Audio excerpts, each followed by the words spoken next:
मिथुन राशि, जिसका कि अगर हम आसमान में उनके स्टार्स का कॉम्बिनेशन देखें तो हमें एक युगल यानी कि एक जोड़ा दिखाई देता है। और ये जो जोड़ा है इसके जो स्वामी है वो बुध है। बुध एक बालक ग्रह है जो कि सूर्य के सबसे करीब घूमते हैं। जैसे बच्चा पिता के आसपास घूमता है उसी तरह बहुत करीब रहते हैं बुध सूर्य के।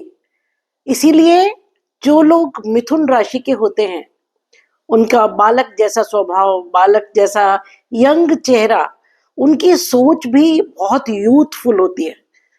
और सिर्फ इतना ही नहीं, वो लोग इतने सॉफ्ट और इतने फ्लेक्सिबल होते हैं कि नए विचारों को, नई धारणाओं को, नई चीजों को एक बालक की भांति बहुत आसानी से स्वीकार करते हैं। इसीलिए ये सबके प्रिय होते हैं। तो स्वागत है दीपा ज्योतिष में मिथुन राशि वालों का। मेरी तरफ से प्रणाम स्वीकार कीजिए और स्वागत है आपका मेरे चैनल 21st सेंचुरी मॉम पर। आज बात करते हैं कैसा रहेगा फरवरी का महीना मिथुन राशि के जातकों के लिए। अगर आप मेरे चैनल पर नए हैं तो उसको सब्सक्राइब कर दीजिए और अगर वीडियो पसंद आएगा तो लाइक और शेयर कर दीजिएगा और बेल आइकन का बटन जरूर दबा दीजिएगा ताकि मेरे सारे वीडियोस आपको मिलते रहें। शुरू करते हैं फर्स्ट हाउस से। तो आपके प्रथम घर में ही जहां मिथुन राशि है जिसके स्वामी बुध हैं, वहां पर मंगल वक्री हो रहे हैं।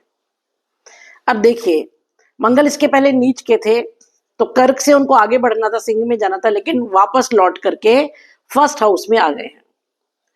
वैदिक ज्योतिष ऐसा कहती है कि कोई भी ग्रह जब वक्री होता है तो पहली बात तो ये को एक घर पहले के फल देता है, यानी कि फर्स्ट हाउस में अगर ये वक्री हुए तो 12th हाउस के भी फल आपको देंगे। दूसरी बात ये कि कोई ग्रह जब वक्री होता है तो जिस घर में वो वक्री होकर के आता है वहां का कुछ कार्मिक, हमारा जो डेब्ट था वो पेंडिंग रह गया, कुछ कर्जा बाकी है, कुछ काम बाकी थे उस पर्टिकुलर हाउस में, जिन्हें वो पूर्ण कराने आता है, हमें रिमाइंड कराने आता है कि भाई यहाँ ये चीजें रह गई थी इसलिए मुझे पूरा करने के लिए वापस आना पड़ा है। तो जब शुभ ग्रह वक्री होते हैं तो उनके शुभत्व बढ़ता है और जब कोई क्रूर ग्रह वक्री होते हैं तो उनका क्रूरत्व बढ़ता है। अब जब मंगल वक्री हुए हैं तो डेफिनेटली क्रूरत्व तो बढ़ेगा। अब मंगल उत्साह, मंगल सेनापति, मंगल एनर्जी, और क्या होगा कि मंगल स्पीड है, मंगल वो है जो हमारी धमनियों में बहने वाला रक्त है। अब जब फर्स्ट हाउस में मंगल वक्री होकर के आए तो सारे खराब ही परिणाम नहीं होंगे, इसके अच्छे परिणाम भी होंगे। आप कुछ चीजों को लेकर के बहुत आलस से फील कर रहे थे या आपको लग रहा था आप एक कॉन्फ्लिक्ट में थे।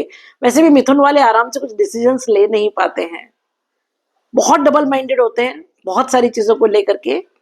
तो 100% क्लैरिटी आएगी आपके उस समस्या के बारे में जिसको लेकर के आप अभी तक डबल माइंडेड थे। लिखिएगा जरूर, ऐसा डेफिनेटली होगा, क्योंकि मंगल अब क्या करेगा ना, आपको उतनी एनर्जी देगा, आपको वो हिम्मत देगा वो डिसीजन लेने की जिसको आप बहुत समय से ले नहीं पा रहे थे। शायद आप मोह में थे, प्रेम में थे, आपको किसी जगह से प्यार है, किसी इंसान से प्यार है, किसी जॉब से प्यार है, कोई ऐसी चीज जिसको आप छोड़ नहीं पा रहे थे, अपने पेरेंट्स को या जगह को या जिस भी चीज को आप छोड़ नहीं पा रहे थे। अब आप में हिम्मत आएगी उसको छोड़ने की और आप मूव ऑन करेंगे। ये जो मंगल वक्री आया है ना, ये आपके पर्सनालिटी में, आपके टोटल लाइफ में एक बहुत बड़ा चेंज लेकर के आएगा।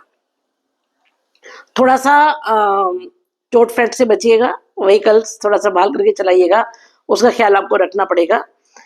और वैसे भी चतुर्थ दृष्टि क्योंकि केतु पर है, 4th हाउस पर, और 4th हाउस हमारा सुख भाव है, हमारा हृदय है। तो जो लोग ब्लड प्रेशर के पेशेंट, उनको थोड़ा सा अपना हार्ट का ख्याल रखना चाहिए। तो ये जो मंगल वक्री है, ये जैसे कि मैंने कहा कि सारे खराब फल नहीं देने वाला है, अच्छे फल भी देगा। आपके कामों में स्पीड आएगी, आपके अपने स्वभाव में एक स्ट्रॉन्ग बिहेवियर आएगा जो आप अभी तक कर नहीं पा रहे थे।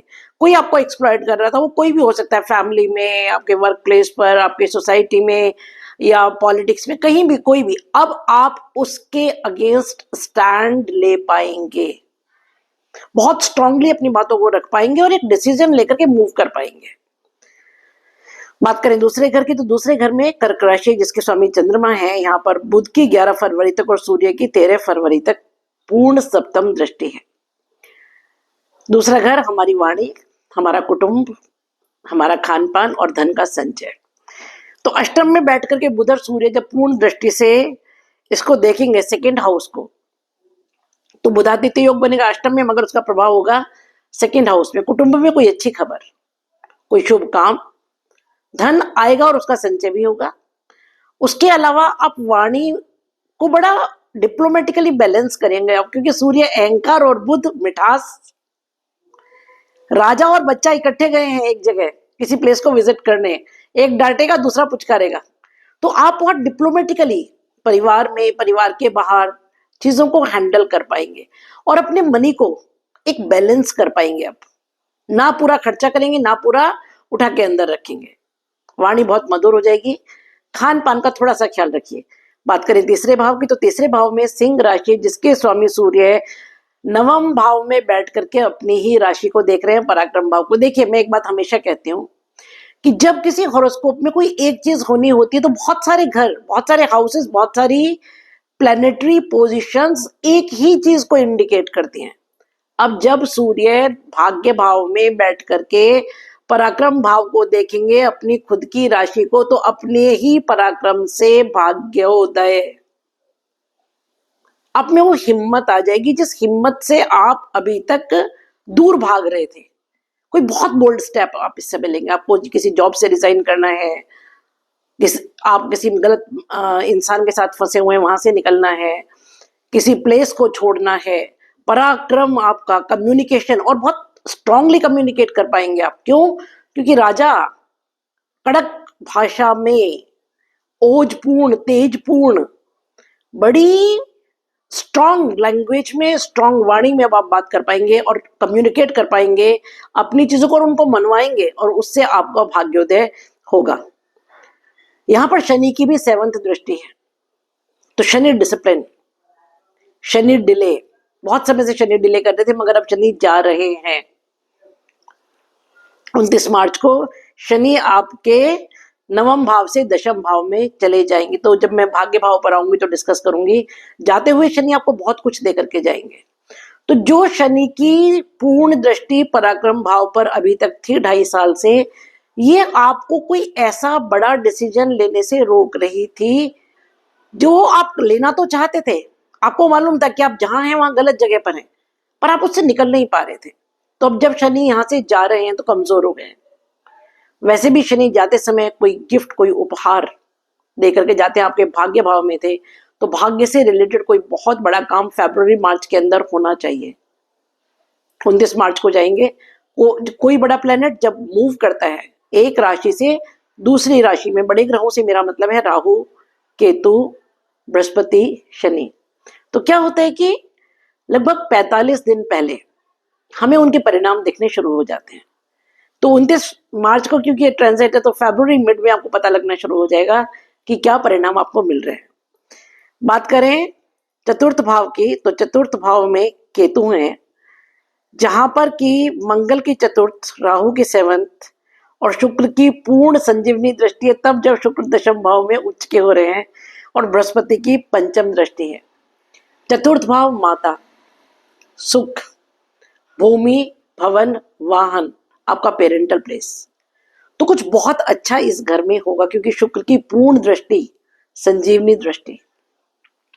उसके अलावा बृहस्पति की भी पंचम दृष्टि। 2 गुरु एक ही घर को जब देख रहे हो, और वो भी सुख भाव को, तो कोई, जैसा कि मैंने कहा पिछले 2-2.5 साल से जब से शनि आपके भाग्य भाव में थे, शनि जहां रहते हैं वहां डिले करते हैं।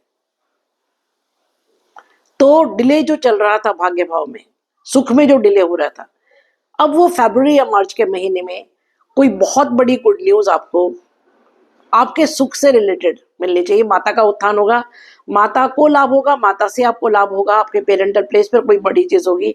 आप कोई बड़ा इन्वेस्टमेंट कर सकते हैं, भूमि, भवन, वाहन इस समय खरीद सकते हैं। हाँ, जैसा कि मैंने कहा, हार्ट का थोड़ा ख्याल रखिएगा और माता के स्वास्थ्य का भी थोड़ा सा ख्याल रखिएगा, क्योंकि मंगल की दृष्टि जब केतु पर है, सेनापति साधु को देख रहा है वक्री अवस्था में, तो इस समय देखिए आप, जैसे महाकुंभ है, या कहीं और जो साधु संत हैं उनके जीवन को थोड़ा संकट हो सकता है, कुछ ऐसी घटनाएं महाकुंभ में या कहीं और हो सकती हैं। जो साधु प्रवृत्ति के लोग हैं विशेष रूप से, या जो जिन्होंने संन्यास ले लिया, क्योंकि केतु कौन है, साधु है। और मंगल और केतु, ऐसा कहते हैं ना कुजवत केतु, तो दोनों को एक ही श्रेणी में रखा गया है। तो मंगल की चतुर्थ दृष्टि केतु पर बहुत अच्छी नहीं है। ये एक चीज है जिससे आपको समझना पड़ेगा। तो माता जी कहे स्वास्थ्य का ख्याल रखिए, अपने ब्लड प्रेशर का और हार्ट का भी थोड़ा सा ख्याल रखिए। लेकिन सुख जबरदस्त निश्चित रूप से कोई बहुत बड़ी गुड न्यूज मिलेगी, ये मैं कह सकती हूँ। बात करें पंचम भाव की, तो पंचम भाव में तुला राशि जिसके स्वामी शुक्र उच्च के हो रहे हैं 10th भाव में। Wow, this is a beautiful situation. पंचम भाव विद्या, बुद्धि, संतान, रोमांस, पूर्ण उत्थान और पूर्व जन्म के पुण्य। जब पंचम का स्वामी उच्च का होकर के दशम भाव में बैठा हो तो कर्म स्थान पर कोई बहुत बड़ा बदलाव, पिता को कोई बहुत बड़ा लाभ, गुरु को कोई बहुत बड़ा लाभ, आपके बॉस से आपको बहुत बड़ा कोई फेवर, कोई प्रमोशन, कोई ट्रांसफर, कोई नया जॉब, एजुकेशन के फील्ड में आप कुछ करना चाहते थे तो अचानक भाग्य साथ देगा। क्योंकि इस समय आपके कर्म स्थान पंचम के कारक तत्वों को और दशम के कारक तत्वों को पूर्व जन्म का पुण्य पूरा दम और जोर लगाएगा। कुछ चीजें ऐसी जिनसे आप हिम्मत हार के बैठ गए थे कि अब नहीं होंगे, वो अब अचानक होंगी। जब 28 जनवरी से शुक्र उच्च के होके 10th भाव में आ जाएंगे और 4 महीने के लिए आ रहे हैं, 21 मई तक। ये 4 महीने जबरदस्त समय है, जबरदस्त। जितने पुण्य आप करके आए उनका पूरा बेनिफिट इस समय आपको मिलेगा। बात करें छठे भाव की, तो छठे भाव में वृश्चिक राशि है जिसके स्वामी मंगल प्रथम में हाउस में वक्री हो रहे हैं। यहाँ पर शनि की 10वीं और बृहस्पति की 7th दृष्टि है। ये रोग, ऋण और शत्रु का घर है। तो जब छठे घर का स्वामी वक्री हो रहा हो, तो मैंने आपको पहले ही कहा है कि थोड़ा सा आपको अपना हेल्थ तो संभालना पड़ेगा। मंगल ऋण के कारक होते हैं, देखिए मंगल ऋण में फंसा देते हैं, तो ऋण तो बिल्कुल मत लीजिएगा, जो है जितना है उससे ही काम चलाइए। ये समय ऐसा है जब बिल्कुल भी कर्जा लेने जैसा नहीं है। हाँ, शत्रुओं का पूर्ण नाश होगा क्योंकि शनि दशम और यहाँ के स्वामी वक्री, तो शत्रु तो दूर दूर तक नहीं टिकेंगे, लेकिन थोड़ा सा आपको ऋण लेने से बचना चाहिए। बात करें सप्तम भाव की, तो सप्तम भाव में धनु राशि जिसके स्वामी बृहस्पति मार्गी हो रहे हैं आपके 12th हाउस में। बहुत अच्छी स्थिति है। आपके लाइफ पार्टनर को कहीं विदेश में काम मिलेगा, आपका बिजनेस विदेश में एक्सपेंड होगा, विदेशी लोगों से, दूसरी भाषा के, दूसरे धर्म के लोगों से लाभ होगा। और बृहस्पति क्योंकि 7th के स्वामी होकर के 12th में बैठे हैं, तो 12वां घर व्यय का घर है, खर्चे का घर है, मोक्ष का घर है, एग्जिट का घर है। तो आप धार्मिक हो जाएंगे, आध्यात्मिक हो जाएंगे, आपका लाइफ पार्टनर धार्मिक आध्यात्मिक हो जाएगा, और आप अपने बिजनेस में से भी कुछ पैसा निकाल करके धर्म में लगाएंगे, या फिर कुछ जो अनएथिकल प्रैक्टिसेस आपने कभी की होंगी उनको आप रिमूव करके राइट डायरेक्शन में जाएंगे।